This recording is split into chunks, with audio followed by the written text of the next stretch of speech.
พับห่อห้องเรือนจานกระทำการผิวกวาดปูเสือสาดอาสนาตักน้ำมาใส่หม้อไว้คือปอเศรษฐีการนี้ดีแลโลกจริงจักถูกกองเขาอย่าได้มีใจเบ้าโมโหเวลาลุงเจ้าลูกเต่าใส่ใจเข้าสู่กลางไพรป่ากว้างไปเลี้ยงจ้างไป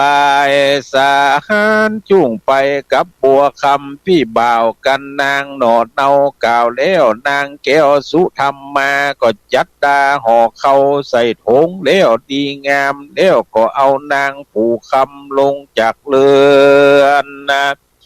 เจเจือนพระไก่กาสู่จ้างแก้วงามเลิศแล้วตรวจดีแล้วจากกรรมดีกล่าวอ้างบัดอุลาจ้างแก้วตัวเลิศแล้วลูกกำคนเจ้าจุ่งนำเอานางปู่คำลูกแม่เป็นเปื้อนแก่เข้าดงไพร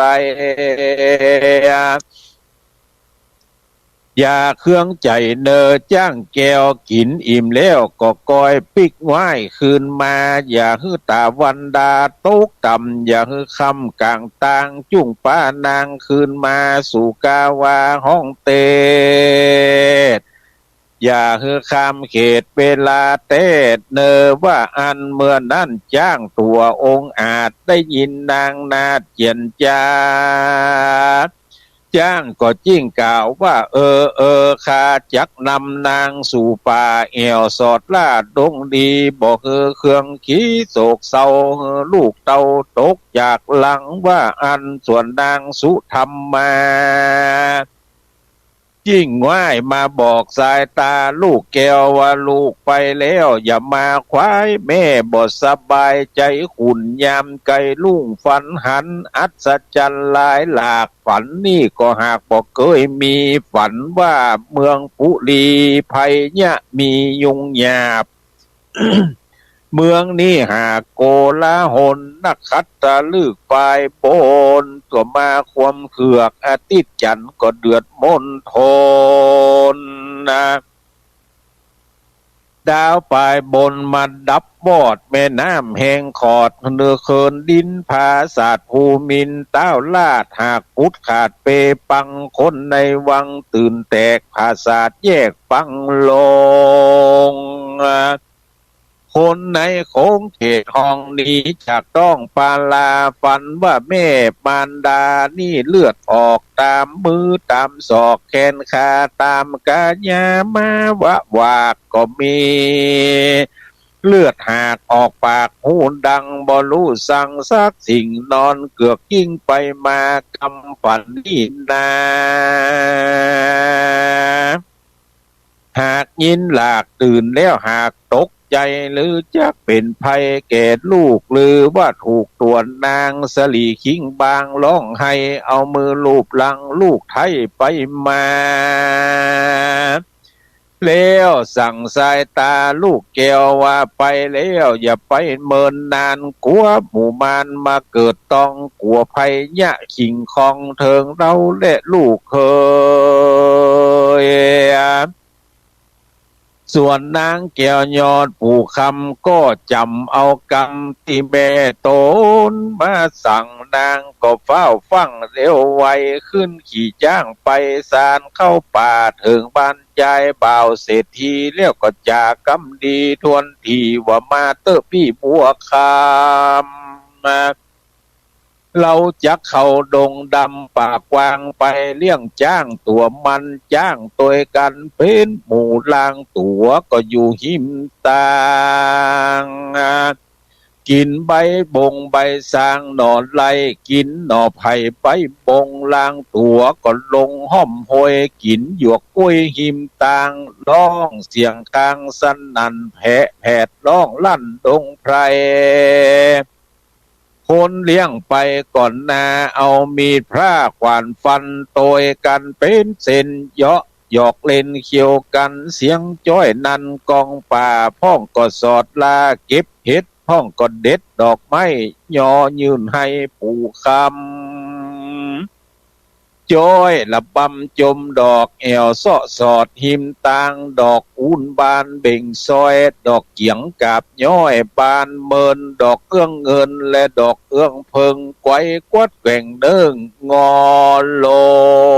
งสามป้อยดงดอกใหญ่เอื้องมอนไข่ตาควายตกโตลายฟ้าม่านฟ้ามุ้ยบานสีปังพ่องกำลังออกดอกพ่องแตกออกเป็นจีผู้เพิงจีละหล่นสีเหลืองหม่นเขียวขาวพ่องกอดดอกยาวพ่องกอดดอกสันดอกดวงนั้นอยู่ในไพรย่างปื้นโปสไลตนใหญ่ฟังเสียงไก่คานคันยามตะวันแดดกานกบินลาจับเฟยนกป่อเฮยนกจุดตนร้องสะส้นเสียงวอนนกกกงอนนกแขวกนกเก้าแยกยางไฟนกเอียงไปเป็นหมู่จับเลี้ยงกู้ไผ่มาน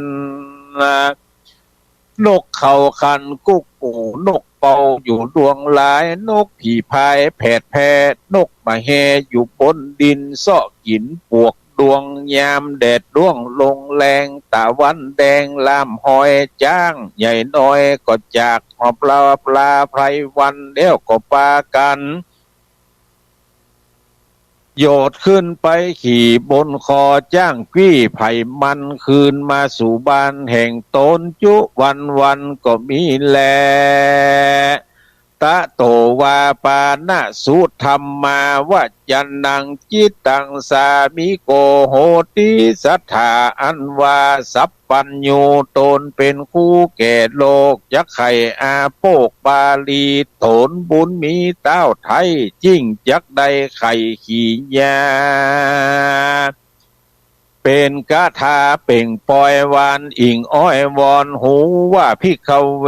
ดูกะลาภิกขุตั้งหลายจุ่งฟังนิยายบทใหม่จักใครจะกล่าวถึงปู่เฒ่าเศรษฐี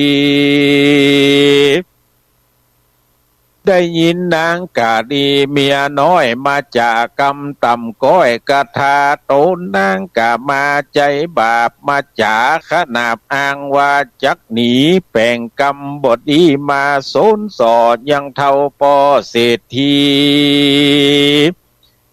ว่าข้าและโลกนี้ขอลาไปสู่ข้าวาแห่งข้าเหตุว่าข้ามาเป็นกู้ได้มาอยู่กับป้อเศรษฐีก็ได้หลายปีขวบเขาบัดนี้ลูกเต้าสุดทลา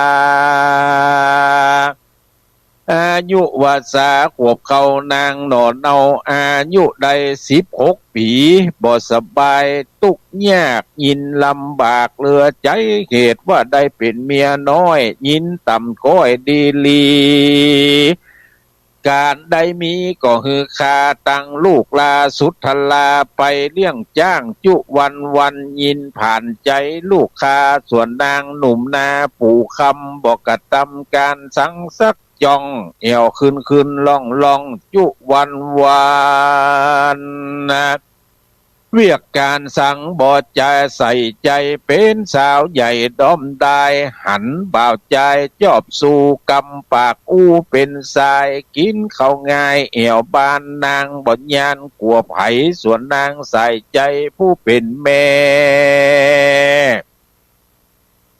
บ่มีกำแผ่สอนสั่งกินแล้วทางลงเรือนข้ายินเฟือนบ่อยู่จักไปสู่เกียวกูเมืองคาก่อนและนา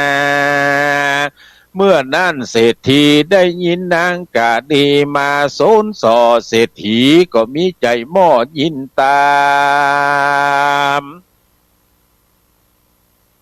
มีใจดำต่ำก้อยเหตุวังถอยกำจากามตัณหาเดือดไม่บังเกิดได้โกธาว่าดูลานางกามาเฮ้ยน้องแก้วพี่ลักบ่แล้วเสมอใจอันว่านางไทยสุธรรมมากูบอกคุณนะสักหยาดจักตัดขาดสายเมีย จักขามันเสียบ่ยานบ่เฮออยู่บ้านกับเราขาจักเอาตายจากจักศาลาเผาไฟขอสายใจน้องพี่อย่าแอวลี่หนีไปว่าอันวันนั้นแหละเอกะที่ว่าสั่งยังมีวันหนึ่งใส่ผู้บาปไปเศรษฐีแปลงกำดีจะใจหญิงเรียกนางไทยสุธรรมมาว่าดูลาเฮ้ยน้องแก้วเราจักไปแอวดงนาสุธรรมมานาไทยจุ้งจักไปเป็นกู้พอนกไม้หมู่ในดงนางจุ้งทะดดาถงห่อเขาแดดเตอะว่าอันแล้วส่วนนางแก้วสุธรรมมาบ่ฮู้พญาตัวเก่าว่าจักเข้าป่าเมื่อตายนางก็สปายทงห่อเขาตามผัวเศรษฐีเข้าสู่ดงลีป่าไม้นางนาไทยตื่นเต้นจักได้อ่าวเล่นดงนาเก็บบุพาดอกไม้มาเฮอลูกไทยปู่คำเศรษฐีนำไปก่อนนาสปายดาบกาธงป้าจากคาวาเลื่อนกวางเข้าสู่ตาตั้งดงนาสกุลนาลำล่องนันตัวตองดงนาเท่าปาลาบาปไปปานางหนอไทยสุธรรมมาเอวสะแวงหาสอดลาดดงตันทลาบไปหันคุณใหญ่เลิกเต้ใส่หลายว่ามันก็จิ้งจาก่าวตานว่าเราย่างก่อนเตอะนางเฮ้ยเหตุนางบอกเคยสอดล่ามาเอวป่าแดนไกลอิดหัวใจยิ่งล่ำจุ้งกินน้ำเอาแรง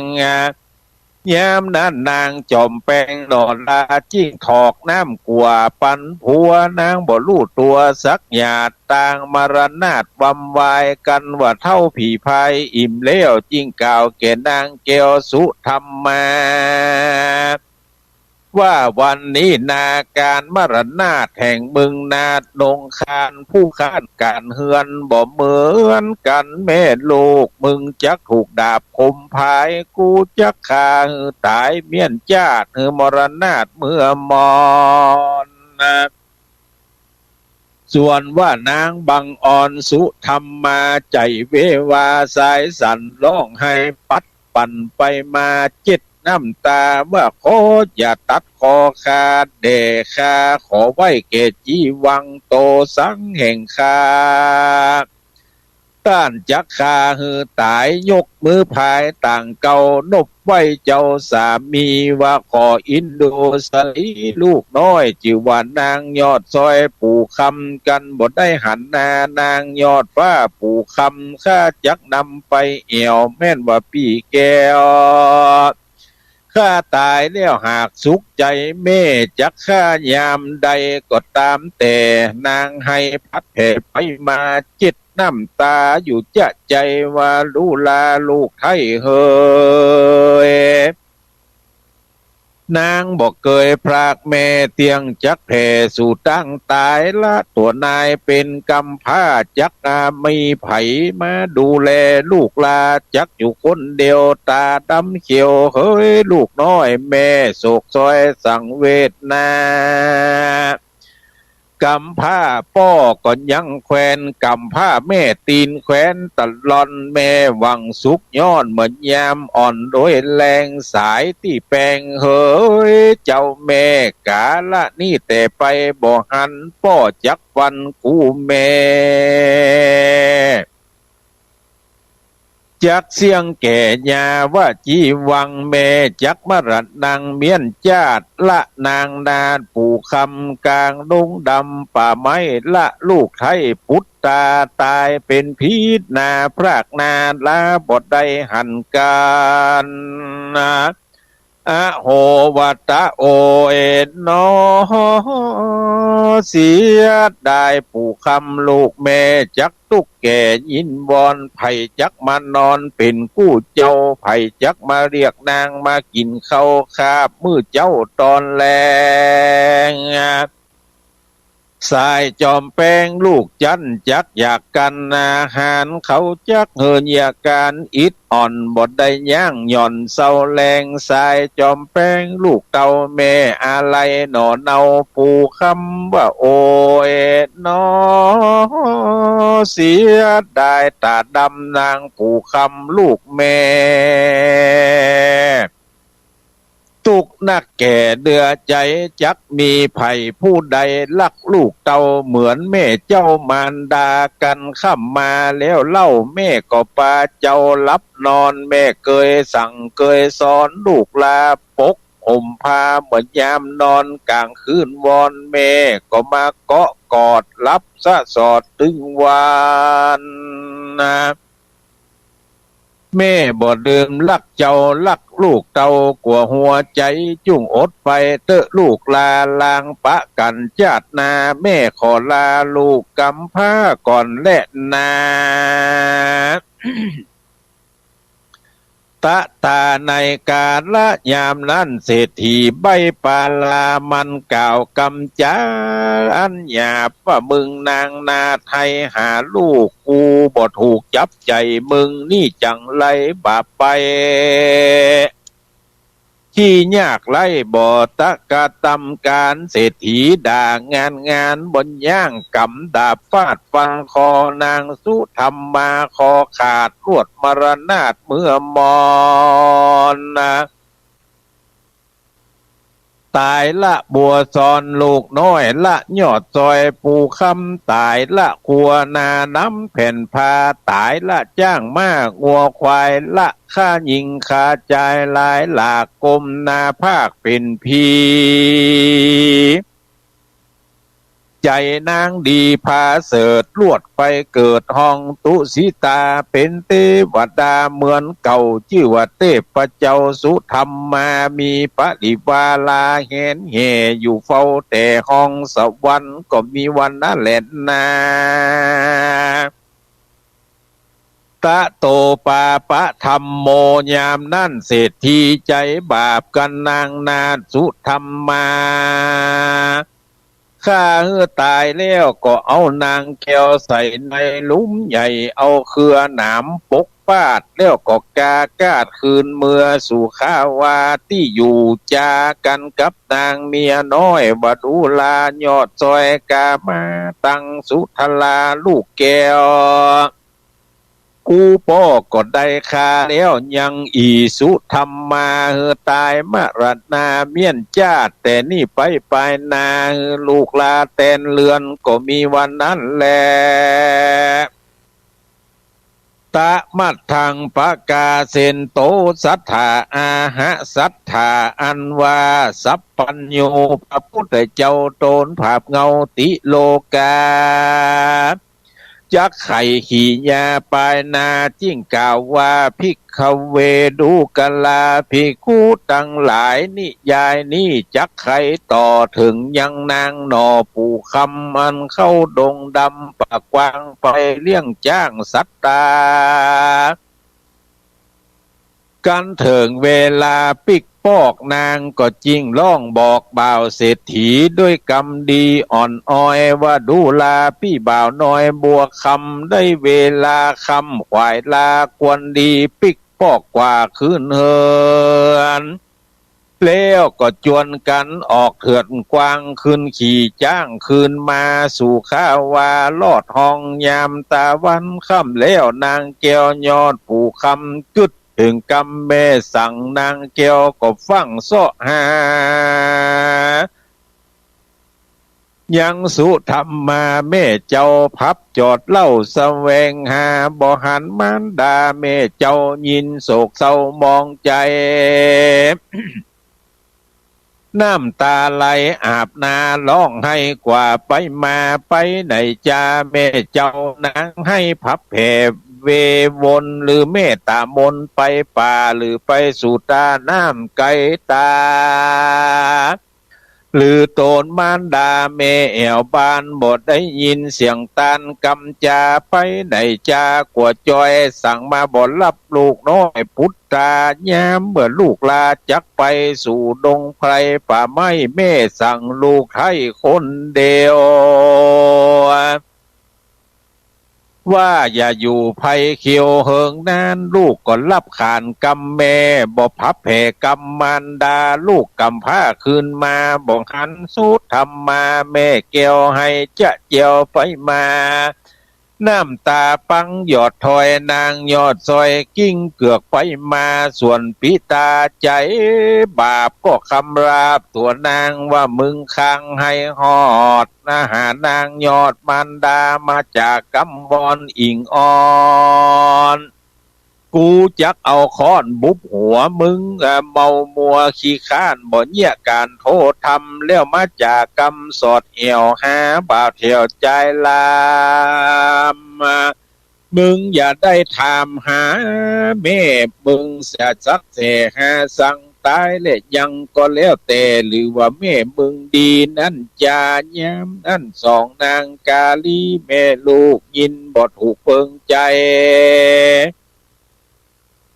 ยิ่งด่านางนาไทยปู่คำว่าอีกาดดำบาปไปมึงร้องให้หาสังเสียงเดือดดันตัวบานอีขี้ข้านการเฮือนนะหากเหมือนกันแม่ลูกสังบอดถูกจับตากูยินลำคาญหูแต่ใส่อดบอดได้คันตีมึงนางมาหนีร้องให้กูจักเอาไม้ตีหัวส่วนนางบัวนาคำแก่นไทยกลัวแต่ใส่แลนพระหนีไปหาเศรษฐีตนปอแล้วจ่าหม้อกำดีเป็นว่าจีพระพลอยว่าคาลูกน้อยขอถาม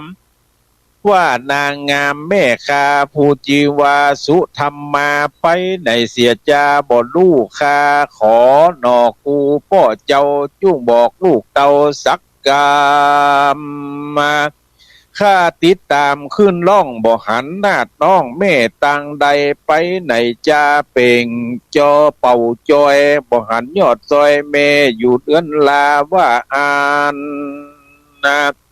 เมื่อนั่นเศรษฐีโตนพ่อได้ยินนางน้อยหนอปู่คำมาจากำเสียดไม่ปู่บาปไปโกธากำตันหา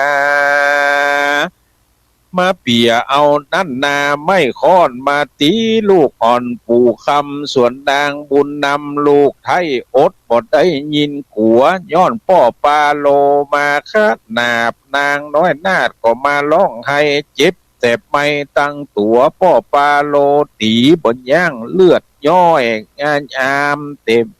เลือดย้อยอาบเต็มตัวนางยินกลัวโฮกแล่นไปสู่จ้างแสนหัดถีกอดตีนจ้างตัวดีไว้มันนะร้องให้สันบอนวานยินสงสารใจน้อยให้สะซ้อยหาแม่เสียงพระแผ่ไปมาเศรษฐีปาลาบาปไป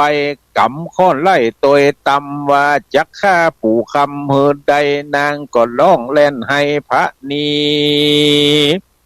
ไปเร็วลีบอดจ้าสู่คาบเก่าปู่คำก็มีวันนั้นแหละนาตะตาสุนัขโขอาคัดชันโตในกาละยามนั้นยังมีหมาดำตัวฉลาดมันลักนางนาผู้คำมันจิ้งตกตีนตั้มตัวต้องเข้าไปสู่ห้องนางนอนแล้วมีกำบอนเสียงปากบอกแก่นางนาผู้คำ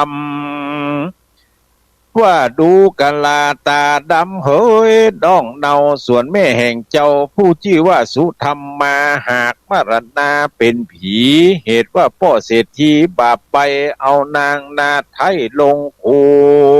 มแล้วเอาไม้มาซุ้มหุ่มห่อไว้กานาไทยหันมาเมื่อนั้นนางกัญญานาน้อยจิ้งจาที่ถอยกลับมา ว่าดูลาสุนัขขาตัวอ่อนต้านเกยสอนดมหอยตามต่างดอยแห่งด้านเจ้าเกยสอดด้านเตียวต่างขออินดูนางงามจะข้าพ่องหือใดที่จ้องต่างไปอันสายใจเมฆาอันป้อถอยจ้าฟันคอข้าขอเจ้านอไปส่งเถิงยังลงด้อยจันยินไข่หันศพซากแห่งนางนาดมารดาสุนัขโคปิส่วนว่าหมากันว่าได้ยินกำจาโจนทีจิ้งก่าวจี้เจียนจาว่าข้าจักขออาสาไปส่งเจ้าที่แม่นางหน่อเนานางตายมาเตอะนายเป็นเจ้าจุ้งข่มเต้าโดยมาว่าอันยามนั่นนางปู่คำจมจื่นยามดึกดื่นอ่อนจอนใจวิ่งบอนว่าวิ่งใจห้อยขิงมารดาจิ้งเอาวัดถาเสื้อผ้าแล้วก็ลีลานี้ออกไปสู่ไปนอกคาวานางกัญญาเลียวลาหกเล่นกว่าเลี้ยวไวมาดำไปก่อนนางหน่อลาปู่คำเข้าสู่ดงดำป่าไม้นางก็ลิล่ำให้ตัวต่างน้ำตานางตกถังนางเกี่ยวฟังเตียวต่างเสียงอืดคางจะจองยินบ่าวร้องเสียงวอนมาป่าหอนเล่นลาไก่เกี้ยวป่าขันนอนเสียงนั่นบอนนักแก่นางก็ให้หาแม่มารดาติดตามมาไปบ่อนย่างบ่จอดจังดงซุมก็ไปลอดคุ้มแห่งเมนอนพับแผ่ในขุมหันใบไม้ปกมาลุมปกปาดนางจิ้งกวาดเครือเขียวให้เกี่ยวมีกองนันตัวต้องดงนาว่าพระมารดาเฮ้ยแม่เจ้าดังลือว่ามรณาตายละข้าลูกเต่ากลมนาเข้าสู่บำวายโอ้ยน้อสั่งมาเสียดายแม่ข้าตายละลูกละนอนดินมดแบงบินจูดจีฐาหน้าที่นี่ดงควางแม่มาตายละนางปู่คำนางเป็นกำพร้าจักบ่ได้หันนาแม่แห่งคาแถมซ้ำปอสองเสียได้บัวตองแม่คาละลูกลาคนเดียวกลางไผ่เขียวพับแผ่ลูกน้อยแม่อาวรกลางคืนนอนดึกดื่นลูกน้อยตื่นจักหาภัยดูกะลาสายใจเฮ้ยแม่ข้าลูกจักพอหน้าคนใดจักเหมือนโสมสายนางแม่บอตันเท่าแก่ป่วยมาตาย ยินเสียดายบ่แล้วบ่ลืมแม่แก้วสุธรรมมาจักมีไผ่จามาห่มพาลูกลาคนนี้เดจักมาเหมือนแม่แห่งคาไผ่จักมาจวนลูกลาไปสู่ตาน้ำกวางไผ่จักมาล้างส้วยสี่ไข่จักมีผู้ใดมาเป็นกูร่วมสร้างอยู่คาวาส่วนปิตาพ่อเจ้าลักลูกเต่าบ่อเสมอกันข้าก่อนยินตันหนีบเกณฑ์ไข่ตีอกเต้นตายตามแม่มารดาแห่งคาแล้วก็ก้มหน้าเป็นพีหรือว่ากรรมเวรมีจัดแล้วมาตอบนางแก้วปูคำเนื้อน้ำตาปังพับแผ่ให้หาแม่อยู่วอยกลางดงดอยป่าไม้แม่ตุกไร่อนาถาลูกลักแม่ก็โตยตามที่กลางดงลามป่าไม้คาลูกน้อยไต่ตามมาอะโหวัตะโอยน้อพระมารดาแม่คาเต้ากลมนาเพเมื่อมอนนะลูกขึ้นมาเตอะบัวซอนเฮ้ยแม่คาขอลูกมาพอนาเกี่ยวกำพระปู่คำพองแดดเตอะนางจิ้งกำมือแม่กันอาก็กระดังแผ่เหนือดินน้ำตาลินอาบแก้ม สองฝ่ายแก้มปังนองตานางปองเป็นเลือดให้กิ่งเกือกไปมาเนื้อพระสุธาแผ่นดานางเกี้ยวกำผ้าก็มายินผ่านก็มีโดยประการดังกล่าวมานี้บ่ญาจะเล่นนานิทิตังขีญาอันจาก่าวห้องเถิงนางนาดน้องปู่คำเข้าดงดำไผ่ป่าเอี่ยวสอดล่ากับมาซ้อหาบานดาเก่นไทยนางอยากไล่อนาถา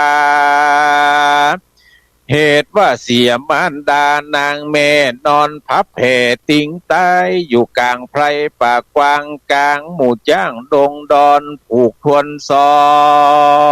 งก็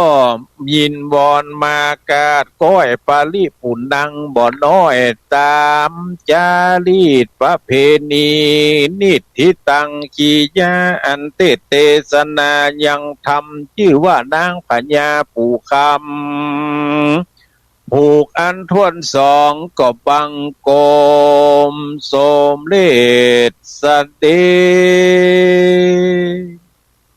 ศรัทธาเฮาท่านทั้งหลายก็ได้ฟังพระธรรมเทศนาในเรื่องนางพญาปู่คำผูกทวนสองก็เป็นที่ปริปุณาลงไปแล้ววันนี้ได้ใช้เวลาเทศนากับเฮือท่านทั้งหลายได้ยินได้ฟังก็พอสมควรแก่เวลาในการเทศนาธรรมผูกทวนสองนี้นั่นแต่ว่าวันซืนได้อู้จากับท่านทั้งหลายเกี่ยวกับประเพณีสืบชะตาป่าไม้และสายน้ำแม่กวงแม่ลาวก็ยังท่านทั้งหลายได้ยินได้ฟังเกี่ยวกับเรื่องราวของการจัดงานประเพณีสืบชะตาป่าไม้สายน้ำแม่กวงแม่ลาวก็ยังตีท่านทั้งหลายได้ฟังตั้งแต่ต้นจนจบว่าความเป็นมาวัตถุประสงค์ของโครงการแล้วก็เวลาสถานที่กิจกรรมการดำเนินการคณะทำงานที่ปรึกษาแล้วก็งบประมาณเป็นเชื่อใดก็ได้ได้จ๋าได้เล่าให้ท่านทั้งหลายได้ยินได้ฟังเป็นที่บัวละมวนแต่ก็วันนั้นเวลาพอมีอยู่ซะหน่อยก็เลยได้ได้จากับท่านทั้งหลายไปแล้วก็ส่วนอันหนึ่งก็ได้อนุโมทนากับพี่น้องศรัทธาทั้งหลายที่ปากันบริจาคเตตานข้าวห่อมีน้ำมีอันอย่างหลายๆสิ่งหลายๆอย่างก็มีพอประมาณก็ได้จัดการเป็นที่บัวละมวนก็ขออนุโมทนาขอบคุณกับท่านทั้งหลายที่บ่ได้นามในที่นี้เนอะได้นำเอาข้าวน้ำโภชนะอาหารได้นำเอาปัจจัยไตรยทานมาให้หอมผ่านตั้งประธานคณะกรรมการเครือข่ายของป่าขุนเมฆกวงส่วนหนึ่งแล้วก็บริจาคผ่านคณะกรรมการต้านอื่นๆแถมส่วนหนึ่งก็ขออนุโมทนาแถมงานหนึ่งที่จะขออนุโมทนากับท่านทั้งหลายคือเมื่อวันที่26พฤษภาคมอาตมาภาพก็ได้รับการประสานงานจากคณะครูผู้บริหารห้องเรียนโรงเรียนบ้านแม่กวางใต้ตำบลท่าผาปุ้มอำเภอแม่ลาน้อยจังหวัดแม่ฮ่องสอนว่าบัดหูหัวโรงเรียนกับหัวโรงเรียนด้านหน้างัวไปโตลุไปจัดนักก็มีใจไข้แปลงแถมไม่ไข้ปึ่งปะอาศัยบุญปากของตุลุงได้เป็นแกนนำไปช่วยก็ได้คณะครูกับกรรมการสถานศึกษาขั้นพื้นฐานของโรงเรียนว่าลองถ่ายรูปมาพอเหรอ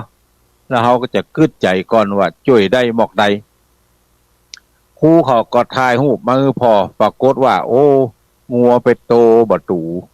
ลุไปแต่หัวก็กวงโจโวโจดโวดมีใจไข่แปลงด้านหน้าถามว่าจะแจ้งงบประมาณสักเท่าไหร่ครูก็บอกว่าคำนวณออกมาแล้วถ้าแปลงตามธรรมดาเนี่ยจะแจ้งงบประมาณ 5,660 บาทก็เลยกึดใจว่าแล้วก็ถนนที่ขึ้นโรงเรียนนั่นเหรอครูเขาจะเนี่ยไดครูก็บอกว่าถ้ามีเงินมีอันอย่างสักเล็กสักน้อยก็จะเทอยู่เพื่อสะดวกต่อการสัญจรก็ได้ระดมทุนตั้งแต่วันที่26พฤษภาคมมาจนถึงวันที่17แต่วันนั้น17มิถุนายนก็ได้รับการอนุเคราะห์จากท่านทั้งหลายช่วยกันบริจาคปัจจัยมาได้เงินอยู่ 25,000 บาทวันที่17ก็เลยขึ้นไปที่แม่ฮ่องสอนคนที่ก็ล่องก่อนไปตั้งฮอดนี่แล้วก็เกี่ยวพัดขึ้นไปตั้งแม่ฮ่องสอนเอาเงินไปบริจาคกับคุณครูได้ดำเนินการแปลงหัวโรงเรียนก็ขอใจช่องทางนี้เอิ้นเปล่ารายงานให้กับหลวงพ่อเจ้าคณะอำเภอแม่ลาน้อยซึ่งกำลังนั่งฉันกาแฟแล้วฟังรายการนี้อยู่ ที่วัดแม่ลาหลวงหลวงพ่อก็ได้ผู้ได้จ่าเอาไว้ตำเมินละว่าถ้ามีอย่างจะฮื้อช่วยก็เอิ้นมาเนอถ้ามาตังเพศก็แวะมาสู่มาหาก็จึงวันนั้นไปฝั่งมาหีบออกวัดตี 5ปิกเข้ามาถึงวัดแถมกำ6 โมงครึ่งแมลงปกติใช้เวลา5 ชั่วโมงแต่วันนั้นนี่ใช้เวลา6 ชั่วโมงครึ่งเพราะว่าฝนตกตลอดทางโชเฟอร์ก็บอกว่ากลัวอันตรายเฮาย่ำบ่เอี้ยเนาะก็เลยอู้เล่นกับโชเฟอร์ว่าอันเอามีหินเต็งไว้ก็ได้หรอกลัวอันตรายมันถึงหมอกเก่าแล้วมันถึงผ่อนบัดเร่งอย่างก็อู้กันไปกันมาก็อู้จากันมาถึงวัดก็6 โมงครึ่งพอดีได้เปิ่งปะอาศัยใบบุญของท่านพระครูสังฆลักษณ์สุเมธสิทธิวรยาโนเลขานุการเจ้าคณะตำบลแม่โป่งมาให้เงินได้มีสมณะเมตตานั่งเป็นกู้อู้กันไปสุดต่างอู้กันมาสุดต่างได้100 อันปันเชื่อวันนั้นนะได้หลายเรื่องหลายราวอู้จาเรื่องการสงฆ์เรื่องการบ้านการจ้องอย่างวันนี้ก็จะได้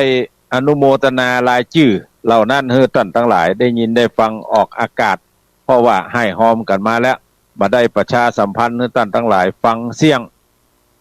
หลายคนก็หอมมาตั้งสถานีวิทยุพ่องหลายคนก็หอมมาตั้งหน้าเฟซพ่องหลายคนก็หอมมาตั้งไลน์พ่องแล้วแต่ไผจะหันช่องทางใดได้ยินช่องทางใดก็ให้หอมกันมาก็มีลูกหลานของป่ออุ้ยนวลติปะละก็ 5,000 บาทคุณประทีปปัญญาบ้านเจดีจังหวัดน่าน 2,222 บาทคุณละพดลอันนี้เพิ่นหอมมาตั้งแม่ฮ่องสอนจำนวน 2,000 บาทท่านพระครูโกศลชัยธรรมเจ้าอาวาสวัดขุนลาวอำเภอเวียงป่าเป้าจังหวัดเชียงรายบริจาคมา 2,000 บาทคุณสมเพชรคุณอ้อมใจสุยะบ้านห้วยบ่อทองได้ให้หอมมาจำนวน 1,000 บาทท่านอาจารย์พระครูศรีปทุมรักษ์เจ้าคณะตำบลเชิงดอยเขต1ตุเจ้าหลวงวัดหนองบัวให้หอมมา 1,000 บาทคุณผุดสลัดหอมผ่านตังโงเฮียนมา 1,000 บาทท่านอาจารย์พระสมุนิวัฒน์กิติสาโลผู้ปฏิบัติหน้าที่เจ้าคณะตำบลเชิงดอยเขต1แล้วก็เจ้าวาดวัดปะคาให้หอมมาแถม 1,000 บาทแล้วก็มีครอบครัวของคุณโสภาตริโยวัดบ้านแพะปะคาแถม 1,000 บาทมีต่อมามีคุณแม่สงวนตีพรบศรีสกุลบ้านสำโรงจังหวัดนครปฐมให้หอมมาผ่านท่านหลวงพ่อพระบัยกาพิทัตวรธรรมโมเจ้าวาดวัดปางไฮมาแถม740 บาทแล้วก็ครอบครัวชลิครอบครัวบุญป้องบ้านศพเปิงอำเภอแม่แตงให้หอมมาแถม600 บาทแล้วก็นางสาวนภัสวรรณ ให้หอมมาแถม600 บาทหลวงพ่อสมบูรณ์กันทวงศ์พระลูกวัดดอยจอมพ่อแถม500 บาทท่านพระใบดิกาพิทักษ์วรธรรมโมตู้เจ้าหลวงวัดปังไฮแถม500 บาทพ่ออินจันทร์แม่ปราณีบุญยืนบ้านแม่ห้องไข่แถม500 บาทแล้วก็ป่อน้อยทองแม่วิไลยิ่งโยธบ้านตาทรายแถม500 บาทพระแทนฟองลอยบริจาคผ่านโรงเรียนมาแถม400 บาทแล้วก็คุณหมอสุพนัทคุณหมอฟองเมฆอินธรรมเจ้าหน้าที่และผู้อำนวยการรพสตบ้านแม่โป่งให้หอมมาแถม360 บาทคุณภาวินีบริจาคผ่านโรงเรียนมา360 บาทคุณสมหวังดวงปันผู้อำนวยการโรงเรียนเทพเสด็จวิทยาบริจาคมาแถม360 บาทแล้วก็คุณยุพินปันเมาบ้านโป่งเทวีอำเภอเวียงป่าเป้าจังหวัดเชียงรายให้หอมมาแถม300 บาทแล้วก็ท่านพระอาจารย์สมเพชรปัญญาโนรองเจ้าวาดวัดป่าไผ่กัญจนิทยารามบริจาคมาแถม300 บาทนางสาววรรณิภาสีทาบ้านป่างกำแพงหินซึ่งเป็นบุคลากรทางการศึกษาโรงเรียนเทพเสด็จวิทยาบริจาคมาแถม300 บาทแล้วก็มีคุณวรรณศรีคุณพระราดรคุณวราพรไทยวงศ์บ้านห้วยอ่างบริจาคมาแถม300 บาทคุณจามรีบริจาคมาแถม200 บาทคุณประภาฟองลอย200 บาทคุณขันทองฟองลอย200 บาทนางสาวอาจินฟองลอย200 บาทแล้วก็มีแม่อุ้ยนาขันพลบ้านป่าปานแถม200 บาทแม่อุ้ยนานี่ก็เปิดฟังถึงวันอ่ะทุกเจ้าตนได้เทศก็เปิดฟังวันตั้งแต่วันติดถึงวันเสาร์ยันวันเสาร์เปิดไว้หันยะการเต็มทลัดทัดใกล้ก็เปิดฟังในขณะนี้ก็เปิดฟังอยู่บริจาคมาแถม200 บาทแล้วก็นางสาวเบญจวรรณเมฆะบ้านหางดงเป็นบุคลากรทางการศึกษาโรงเรียนบ้านแม่ห้อยเงินบริจาคมาแถม200 บาทนางสาวจันทการเฉลิมพงษ์วรกิจ180 บาทเด็กชายเกิกฤทธิ์ชัยเทพบ้านป่าซางงามอำเภอป่าซางจังหวัดลำพูนบริจาคมาแถม170 บาทนางสาวสิริลักษณ์กองแก้วบริจาคมาแถม109 บาท นางสาวจุลีรัตน์จันทร์สายทองบริจาคมาแถม100 บาทนางสาวพัทรละภาเปี่ยมสุขบริจาคมาแถม100 บาทนางสาวกิติยาการคนเที่ยงแต่ว่านั่นไปอ่านของเพิ่นเป็นการคนซื่อว่าสุมาตัวนี้เป็นการคนเที่ยงนางสาวกิติยาการคนเที่ยง100 บาทแล้วก็คุณพลศักดิ์คุณปิมปาขันเขียวบ้านห้วยแก้วอำเภอแม่ออน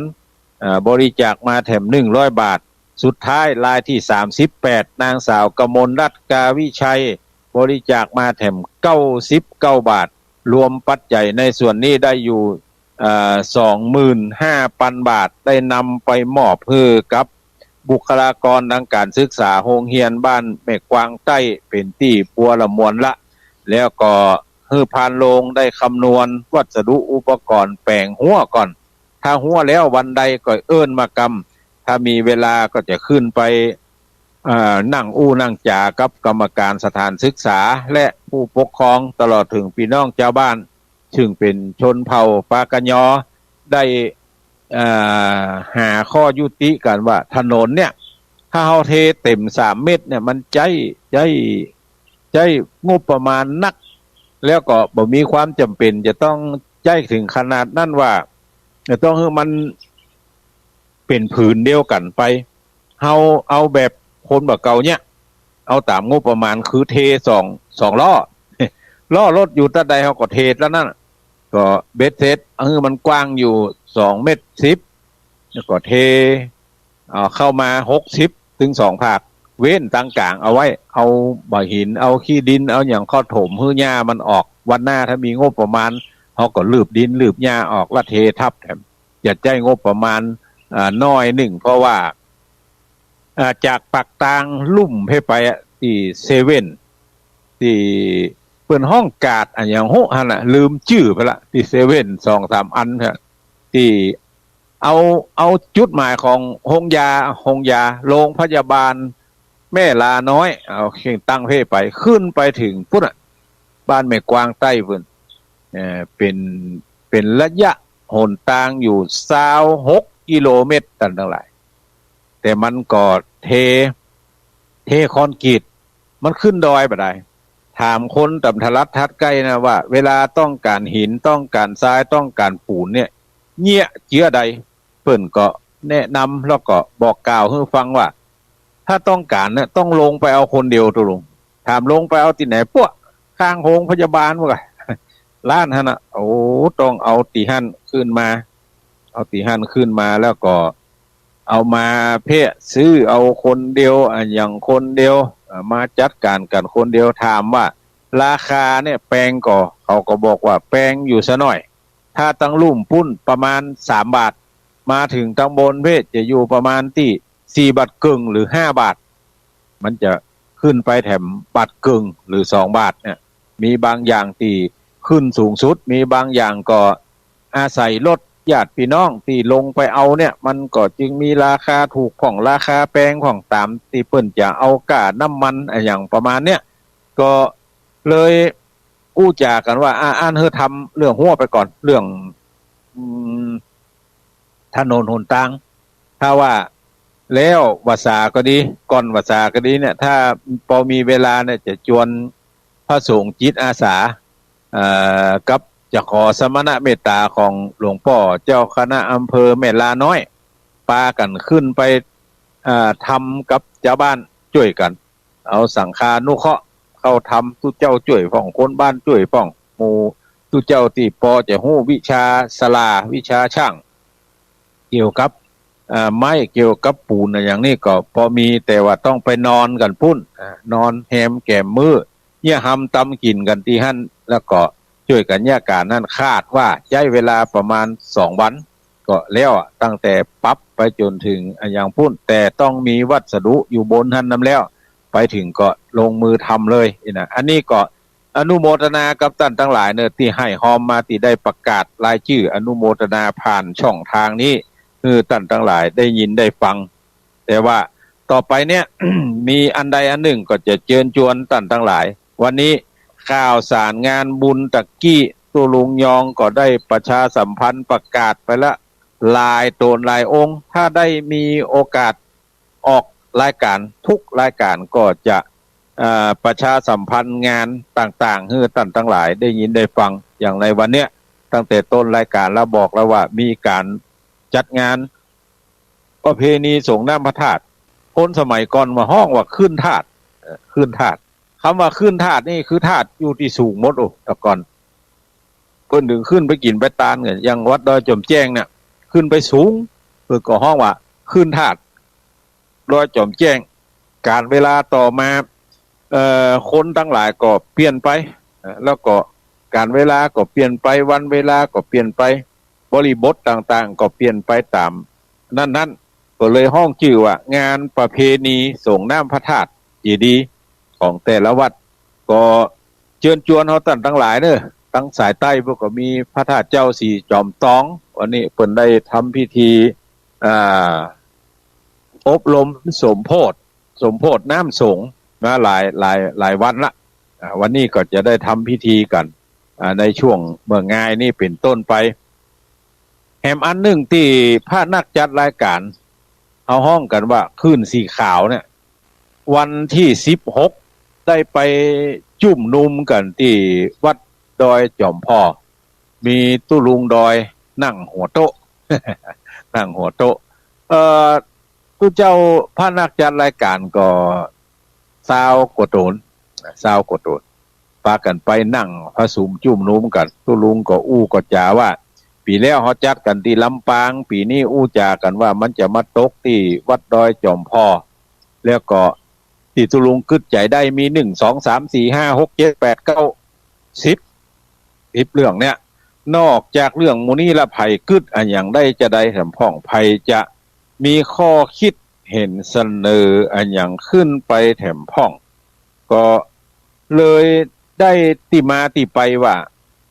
จะจัดให้มีพิธีหล่อเตียนที่วัดดอยจอมพ่อในวันอาทิตย์ที่7 กรกฎาคม วันอาทิตย์ที่7 กรกฎาคมเนี่ยเป็นวันเดือน10เหนือขึ้น2 ค่ำเดือน10เหนือขึ้น2 ค่ำเขาจะรอเตียนกันที่หั่นไผบ่ได้ไปก็โอนสตางค์ไปหอมเอาหมายเลขบัญชีของหลวงปู่ดอยไปไว้ทางใดได้ละธนาคารไทยพาณิชย์บัญชีชื่อพระครูปฏิภาณธรรมทินหมายเลขบัญชีก็545267959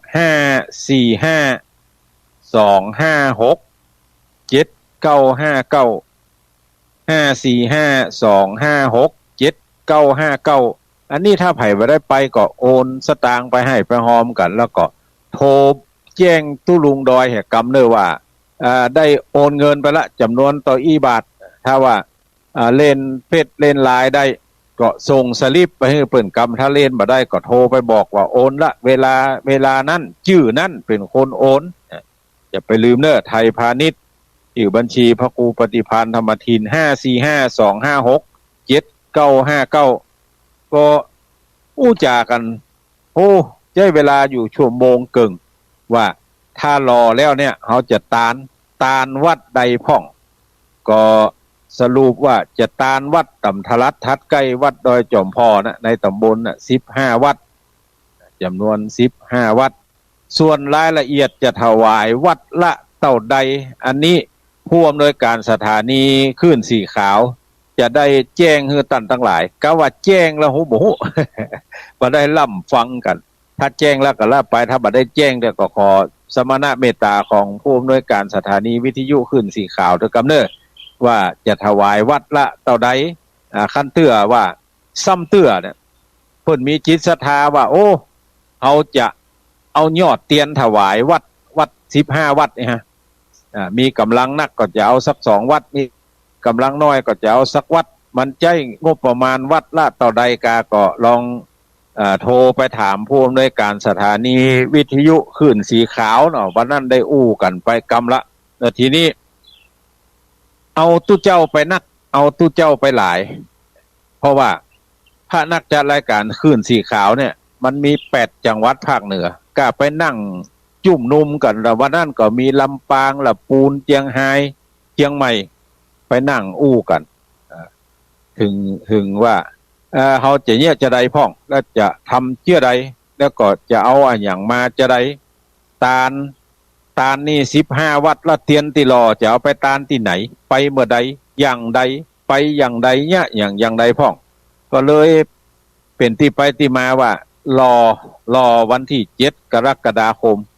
แล้วเพื่อจะตกแต่งธีมอย่างแถม15 วัดที่จะตาลวันนั้นเป็นเตียนที่มาจากที่อื่นส่วนเตียนที่รอ9 เล่มที่เอาไปถวายนั้นตกลงปรงใจกันว่าจะเอาไปภาคอีสานไปอย่างก็นครพนมแล้วก็สกลนครอย่างประมาณเนี้ยลองฟังรายละเอียดจากท่านผู้อำนวยการสถานีวิทยุคลื่นสีขาวแถมกำหนึ่งว่าจะไปจังหวัดอย่างแต่จำได้อย่างเดียวเมื่อกี้ตุลุงยองก็บอกไปกำจะไปวันที่23 24 25เดือนสิงหาคมซึ่งบัดใจวันศีลบัดใจวันศีลจะไป23 วันศุกร์24 วันเสาร์25 วันติดวันศีลจะมีวันที่27พุ่นก่อนยังสัตหะไปเพื่อการพระศาสนาคือไปถวายเตียนในภาคอีสานเนี่ยจะพากันไปนอนในรถ2 คืนนอนในรถ2 คืนไปแจ้งจูปุ้นก่อนนอนคำปุ้นคืนหนึ่งรายละเอียดก็เดี๋ยวลองฟังผู้อำนวยการสถานีวิทยุเพราะวันนั้นได้ขอสมณะเมตตาผู้อำนวยการได้อู้ได้จ่าได้แปลงเปิ้นห้องว่าแปลงกรรมประชาสัมพันธ์มากรรมว่าจะเนี้ยใดพ่องก็นั่งอู้นั่งจ่ากับกำนันผู้ใหญ่บ้านกรรมการวัดดอยจอมพอว่างานเนี้ยจะต้องขออปพลขอชลบขอผู้ช่วยสารวัตรแพทย์แล้วก็กำนันผู้ใหญ่บ้านในทลัดทัดใกล้เนี่ยช่วยกันกำวันนั้นก็มีท่านนายอำเภอเวียงป่าเป้า มานั่งหัวโต๊ะเป็นกู้กับตุลุงดอยโดยว่า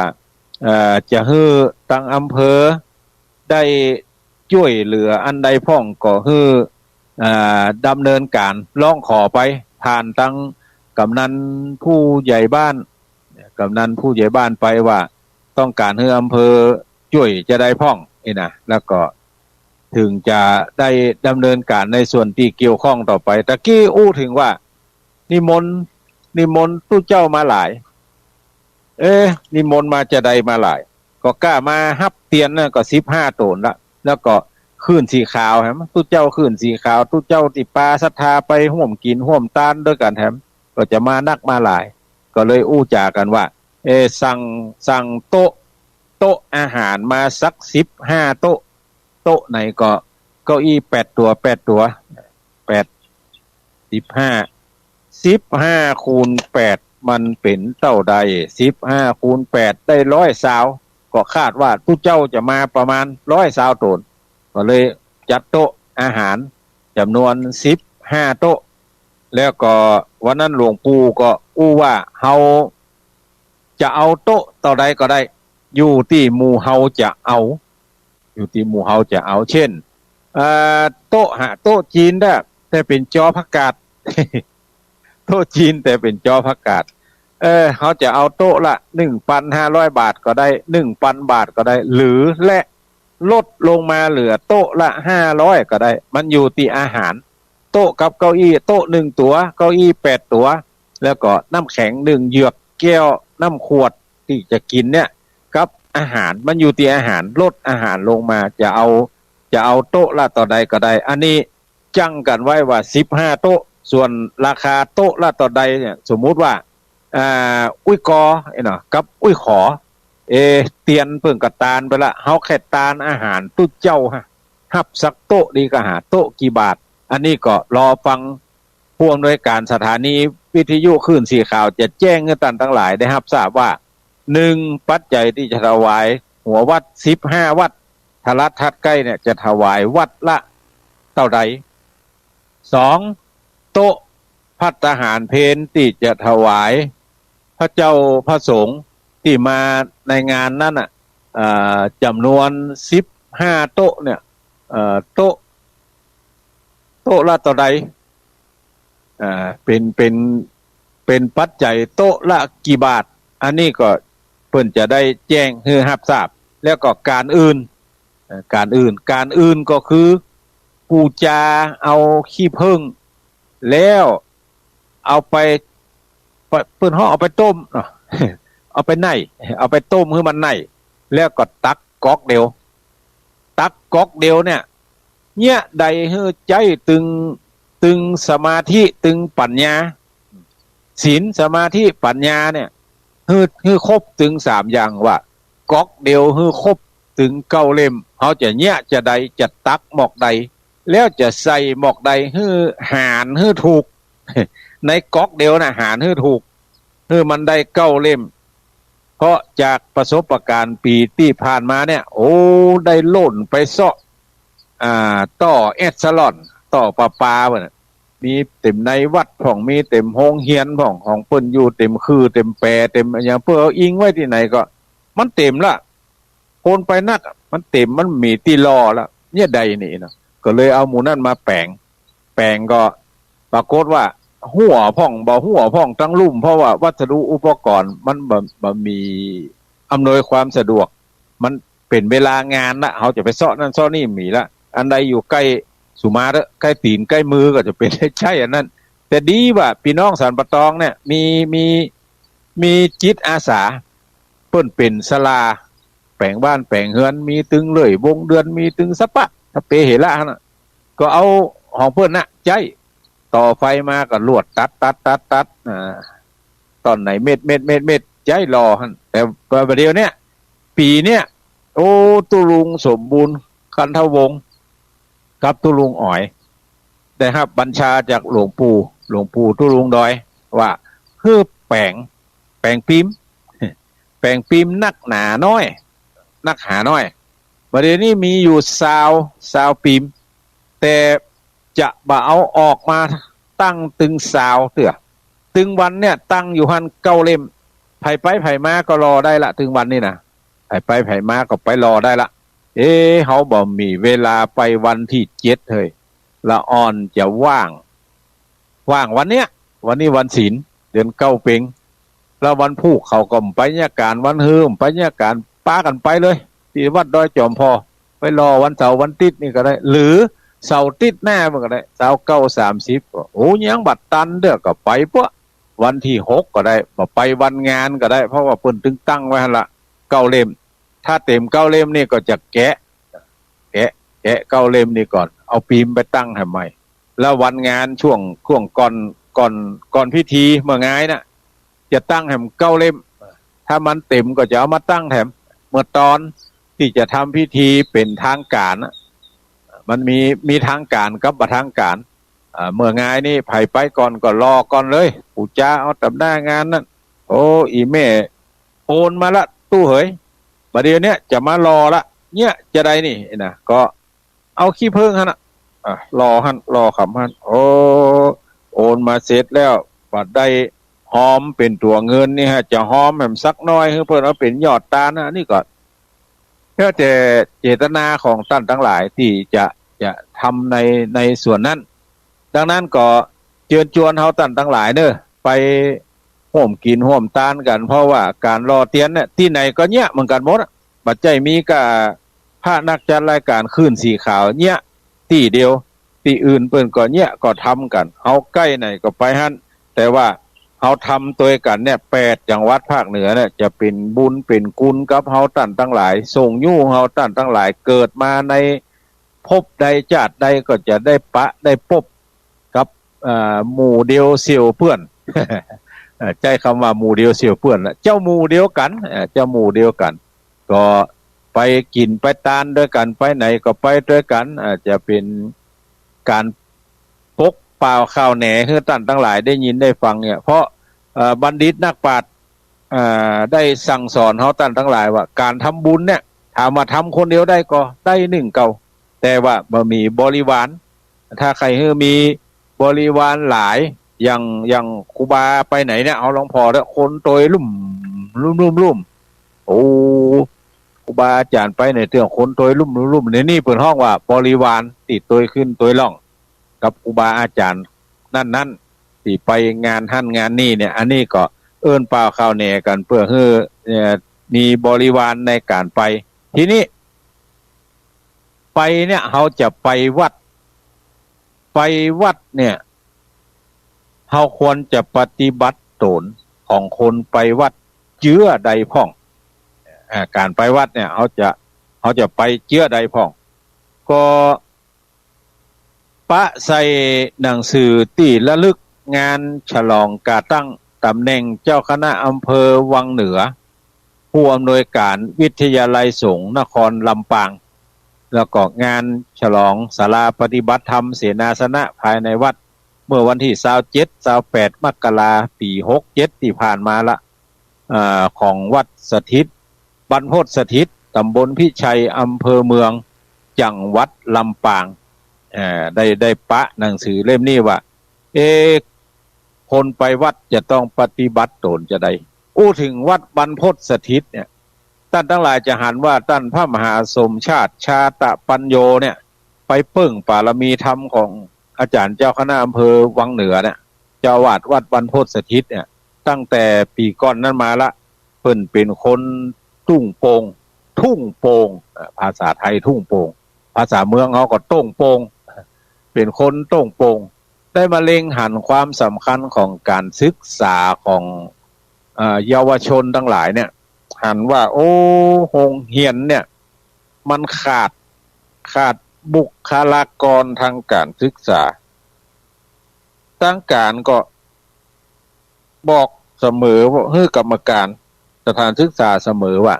ถ้าต้องการครูก็ทำหนังสือขึ้นมาถึงเขตโรงเรียนกับกรรมการศึกษาก็ทำไปว่าต้องการครูเอกภาษานี้จำนวนต่ออีคนพอทำไปถึงพุ่นเขตเพิ่นก็ทำตามระเบียบของเพิ่นว่าครู1คนต่อนักเรียน25คน มันคัดกันนะบอกเขาว่าต้องการอะไรอย่างก็คือขอขึ้นมาพอขอขึ้นไปก็ไปติดตัวนั้นที่เปิ้นเขียนเอาไว้นั่นอืมมันจึงทำให้ครูขาดสอนบ่ครบจัน8สาระที่สอนนั่นก็บ่ครบละอ่อนเขาก็เลยหู้พ่องบ่หู้พ่องกรรมการทั้งหลายกับโดยเฉพาะเนี่ยท่านพระมหาสมชาติชาตาปัญโยเนี่ยก็มากึศใจว่าเฮาจะเนี่ยจะใดกับโรงเรียนจ่าลวงสุดเนี่ยใดก็ได้บ่ฮื้อเอาลูกเปิ้นมาง่าวอันนี้อู้กำสุดใส่กันนะเนี่ยใดก็ได้บ่ฮื้อเอาลูกเปิ้นมาง่าวในโรงเรียนก็จะต้องแก้ไขจะได้เอาครูมาเพิ่มเชื้อใดแต่กี้มันถึงบ่ได้อยู่ฮะตามระเบียบมันมีวิธีการว่าต้องเซาะสตางค์คนเดียวแล้วไปจ้างครูมาสอนในวงเงินต่อใดอยู่ที่จะตกลงระหว่างคนจ้างกับคนรับจ้างสอนเป็นเวลากี่เดือนกี่ปีหนึ่งมีกี่เทอมหนึ่งมีจะต้องใช้กี่บาทแล้วก็แบ่งออกมาเป็นเดือนไหนจะตอบแทนครูที่เขาขอมาสอนน่ะแต่ว่าจ้างก็บ่เพิงมันบัดเต็มค่าราคาค่าศีลขอเพิ่นมาสอนแล้วเฮือการตอบแทนเพิ่นเดือนละเท่าใดอันนี้จึงเป็นที่มาที่ท่านมหาสมชาติชาตปัญโยติวตั้งแต่ภาคใต้มาจนถึงภาคเหนือเมื่อปี66พอมาแถมก็สตางค์มันใจไปเสี่ยงไปเพื่อการศึกษาโดยตรงท่านมหาก็ว่าสตางค์มันร่อยหล่อไปเฮาจะใจตัวเฮาเนี่ยเป็นสะพานบุญให้คนทั้งหลายได้ให้ได้หอมกันเตียวลูกจาก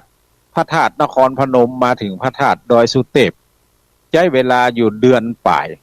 คนทั้งหลายหันก็ให้หอมกันท่านมหาก็บอกวัตถุประสงค์ไปตั้งเพชรตั้งลายพ่องตั้งไล่สดพ่องแล้วก็ตั้งการประชาสัมพันธ์ที่ปะไผก็อู้กับเรื่องการศึกษาของโรงเรียนทุ่งโป่งเนี่ยคนทั้งหลายก็ให้หอมกันมาทีนี้เมื่อเปิ้นให้หอมกันมามันให้หอมกันหลายช่องทางบางคนก็หอมเป็นสตางค์เงินสดกับท่านมหาบางคนก็โอนไปที่โรงเรียนบางคนก็เอิ้นมาตั้งโทรศัพท์หอมเฮ้ยอีแม่กำเนิดตู้เหยจำนวนต่ออันบาทท่านมหาก็จำเป็นได้เอาสตางค์ตัวเก่าหอมเฮ้ยแล้วก็จดไว้มีไผพ่องอันใดที่โอนได้ก็โอนเอาบ่ใจว่าท่านมหาจะพกสตางค์สดไผโอนไผขอโอนก็ได้หมดก็บ่ใจเก่าหนึ่งบ่ใจหนึ่งเก่าก็ใจทุกช่องทางที่ได้ดำเนินการอยู่แล้วก็คนที่เพิ่นจะตอดผ้าป่าที่วัดบรรพตสถิตเมื่อวันที่15ละเมื่อไงโอ้ปนนัดกันละหมดเมื่อไงวันที่15จะตอดผ้าป่าเอาสตางค์ไปจ้างครูเนี่ยเพื่อการศึกษาของโรงเรียนตุ่งโป่งเนี่ยก็เพื่อสะดวกต่อการจัดการท่านมหาก็ขออนุญาตท่านเจ้าคณะอำเภอวังเหนือว่าขอจัดที่วัดบรรพตสถิตเนี่ยวันที่15เมื่อไงและทีนี้มันซ้อนกันนะตั้งดอยหลอก็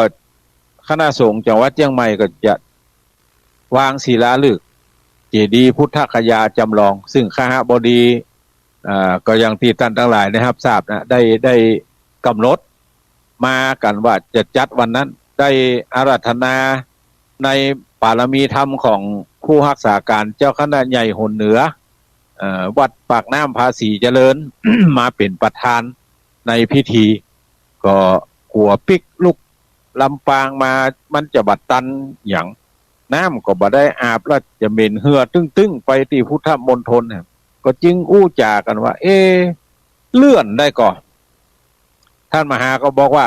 เลื่อนบ่มีปัญหาในส่วนผมเนี่ยบ่มีปัญหาคะแนนว่าครูบาอาจารย์ทั้งหลายเนี่ยพากันไปคือผมเด้อ ไปร่วมทำบุญสุนทานโดยผมเด้อก็เลยเลื่อนมาเป็นวันพุธเนี่ยก็วันที่22วันเสาร์ที่22เวลาบ่าย2โมงเวลาบ่าย2โมงเมื่อไงนั่นเป็นวันดีเนาะวันพุธวันแฮมค่ำวันแฮมค่ำนอกิจจะหลายท่านก็จะขึ้นเฮือนใหม่หลายท่านก็จะกินแขกแต่งงานหลายท่านก็จะทำบุญ โอ้มีสปะต้องอาศัยวันเสาร์วันอาทิตย์ละออนได้อยู่ถามว่าละออนได้อยู่นั่นมันได้อยู่ช่วยงานก็มันหามาช่วยงานก็มันช่วยมาตั้งสตางค์แล้วก็มาช่วยกินแล้วก็พี่ก็ล้างถ้วยกับหมูอยู่เนี่ยนะอันนี้นี่ว่ากันไปตามเหตุตามปัจจัยก็เลยจะเลื่อนมาเป็นวันพุธที่วัดบรรพตสถิตเวลาบ่าย2 โมงเวลาบ่าย2 โมงคณะครูจากโรงเรียนตุ่งโป่งกรรมการสถานศึกษาตุ่งโป่งเมืองปานท่านมหาสมชาตินี่เป็นคนเมืองปานก็จะมากันที่วัดบรรพตสถิตตอดพระป่าแล้วก็ท่านมหาก็จะมอบหมายให้ตังโรงเรียนนำเอาปัจจัยเหล่านั้นไปดำเนินการในส่วนที่เกี่ยวข้องแถบเพราะนั้นก็ขอใจช่องทางนี้เปล่าข่าวแหนเจิญจวนพระสงฆ์พระเถรานุเถระเจ้าคณะพระสังฆาธิการที่ฟังรายการนี้จุตนจุองค์เจิญพี่น้องศรัทธาจุผู้จุคนช่วยกันช่วยท่านมหาช่วยศาสนาช่วยเยาวชนคือมีที่ห้ำที่เฮียนคือมีความรู้มีการศึกษาอันที่จะพัฒนาไปสู่ประชาชนพลเมืองประชากรประเทศชาติที่จะช่วยกันในโอกาสต่อไปภัยบัดได้ไปใกล้ตู้เจ้าตนใดวันเนี้ยปะกันอยู่หลายที่หลายตังฝากไปหอมเนื้อท่านทั้งหลายเอาสตางค์ใส่10 บาท20 บาท50 บาท100 บาทมีนักตาลนักมีน้อยตาลน้อยตามกำลังทรัพย์ของท่านทั้งหลายแบ่งไว้กินแบ่งไว้ใจแบ่งไว้จ่ายเตตานในศาสนาแห่งพระโกตมะเจ้านี่เปิ่นมีนักเปิ่นก็ตานนักเขามีน้อยเขาก็ตานน้อยเขียนเอาสตางค์ใส่ซองแล้วเขียนชื่ออันหยังนามสกุลอันหยังอยู่บ้านไหนหอมเป็นเงินจำนวนต่อใดแล้วเอาฝากทุกเจ้าทั้งหลายที่จะปะเปิ่นในวันเนี้ยเพราะว่างานส่งน้ำถาดมีหลายที่จะปะเปิ่นอยู่ดังนั้นก็เชิญชวนเขาตั้งทั้งหลายเนี่ยให้หอมกันไปวันพุธถ้าเปิ่นมาได้ไปเปิ่นก็จะโอนฝากทุกเจ้าที่ได้ไปอันนี้การจัดการของพระเจ้าประสงค์ในคืนสีขาวเนี่ยจะได้ดำเนินการอย่างโดยตลอดดังนั้นก็เชิญชวนท่านทั้งหลายตะกี้ค้างเอาไว้เพราะวันนี้ได้จะใช้เวลาของทางสถานีมาจนถึงพวก6 โมงวะค้างเอาไว้ว่าการปฏิบัติตนของคนไปวัดเนี่ยเขาจะต้องแยกใดผ่องเพิ่นเขียนเอาไว้ว่า1การเตรียมใจก่อนไปวัดก็ความมุ่งหมายสำคัญของการไปวัดก็คือไปเพื่อคัดกิเลสออกแต่กิเลสต่างๆนั้นได้มักหมมมักดองใจมาเป็นเวลาเมินละทำมือคัดเก่าบอกค่อยออกหรือออกแล้วถ้าบัดระวังน่ะมันจะปิกไว้อ่อยหน้ากลับมางอกครับเหมือนขี้เมี่ยงที่เกิดกับเล็กเขาปัดจะดีละสักวางเอาให้เหมาะมาตีให้เหมาะกิเลสคนเขาก็เหมือนกันมันจะต้องใจสติปัญญาอย่างเต็มที่โดยเฉพาะอย่างยิ่งต้องมีกำลังใจดังนั้นการเตรียมใจให้พร้อมก่อนไปวัดเนี่ยจึงมีความจำเป็นอย่างยิ่งบ่ใช่ว่าจวนไปวัดเหมือนจวนไปตายจวนไปฆ่างัวฆ่าควายสู่จะลงมือกันที่ไหนนะมันต้องเตรียมใจไปก่อนการเตรียมใจก่อนไปวัดเนี่ยจะใดเพิ่นบอกว่าทำจะนี้จัดการภารกิจที่จำเป็นให้เรียบร้อยถ้าบ่าเรียบร้อยก็มอบหมายให้ผู้ที่ไว้วางใจไปทำแทนในคณะประกอบการบุญจึงบ่ต้องกังวลบ่ใจว่าเข้าตะเกียเฮาเอาฮื้อหมาละยังเนี่ยลงมานี่หับประตูละยังเนี่ยติดขะแจละยังนี่มานั่งอยู่กลางวิหารจกปกทุกเจ้าหมู่นี้ก็บัญญัติได้ตะบัดเดียวก็ได้อีล่าเลิกโรงเรียนมาแล้วไผจะหับมาทำเนี่ยนี่คือกังวลจัดการให้เรียบร้อยเผื่อเข้าหมู่เข้ามาให้เรียบร้อยถ้ายังส่งใส่โทรไปบอกคนทางบ้านขอพ่อประตูกำขอเกลือเข้ามากันบึ้ดถ้าอีล่ามาขอฮับไว้กำเนออีแม่จะเลิกค่ำมาเลิกค่ำมั่วนี่การจัดการบ่ต้องกังวล2สำรวมใจและลึกถึงการทำบุญที่เคยทำมาดีแล้วตลอดชีวิตเพื่อให้ชีวิตแจ่มใสเปิ่นวัดเหนือวัดใต้เปิ่นตาลอันนี้กูก็ได้ตาลโดยเปิ่นโลได้ตาลบ่ขาด3สำรวจสัมภาระหรือไทยธรรมถ้ามีให้เรียบร้อยก่อนจะเดินทางออกจากบ้านวัดเฮานี่ ครัวสั่งครัวกินครัวตานน่ะอย่างก็มีเปลือกขี้เต๋อแต่มันขาดปัจจัยที่จะต้องเอาไปเปาะไปหอมกัน ซื้อโน่นนั่นนี่ก็เขาก็เกียมไปโอ้อันนี้เป็นของที่จะเอาไปตานตู้เจ้าบะม่วงเนี่ยเขาปลูกกับมือบะลำไยเนี่ยปลูกกับมือบัดตื่นนี่ปลูกกับมือบะชมพู่นี่ปลูกกับมือโอ้สปะสเปดเป็นครัวสวนเนี่ยเขาปลูกกับมือจะเอาไปตานตู้เจ้าก่อนฮะเนี่ยเอาไปตานตู้เจ้าถ้าปะมันเหลือปะไผ่เขาก็จะเอาสู้กันกินแล้วจะได้อู้ได้จ่าว่าอันเนี้ยปลูกกับมือปลูกที่หั่นที่นี่แล้วก็อันสำคัญคือข้อควรพิจารณาน่ะคือตาลเพื่อฆ่ากิเลส คือโลภะความโลภความอยากความตนีแล้วก็ความใจแคบความหยาบกระด้างความยึดมั่นถือมั่นห่วงแหนที่มันคอยมามีอิทธิพลเหนือจิตใจเขาเนี่ยครอบงำอิทธิพลเหนือจิตใจคนเขาเนี่ยต้องรักษาศีลเพื่อฆ่ากิเลสคือโทสะโมหะความโหดร้ายเนี่ยการเจริญเมตตาภาวนานะครับเมื่อเกิดปัญญาฆ่ากิเลสคือความโลภความหลงความยึดมั่นถือมั่นเนี่ยและสองการปฏิบัติตนโดยทั่วไปภายในวัดเป็นสถานที่ส่วนรวมมันคนทั้งหลายที่ไปวัดเนี่ยมันแตกต่างกันอายุฐานะความเป็นอยู่การศึกษาอาชีพนิสัยใจคอเนี่ยโอกาสที่จะมากระทบกระทั่งกันเนี่ยย่อมเกิดขึ้นโดยง่ายจำเป็นต้องระมัดระวังตนที่จะทำบุญได้เต็มที่นั้นควรรักษากายวาจาใจวันนี้จะเอามาอู้ต่ออีกก่อนในเรื่องของการไปวัดของคนทั้งหลายแล้วก็วันศุกร์หน้าถ้ามีโอกาสก็จะเอามาอู้มาจากับท่านทั้งหลายเรื่อยๆเรื่องการไปวัดเนี่ยเราต้องทำใจมาจังกันฮักกันจังกันก็ถามหากันอยู่เพราะนั้นต้องทำใจเวลาไปวัดเนี่ยอันใดที่มันอู้ออกมาแล้วเนี่ยว่าฟังแล้วบ่ม่วนหูคนทั้งหลายเนี่ยก็บอกควรที่จะอู้อันใดที่อู้ออกมาแล้วมันม่วนหูคนทั้งหลายก็อู้เหมือนกับโฆษกงานใดงานหนึ่งเนี่ย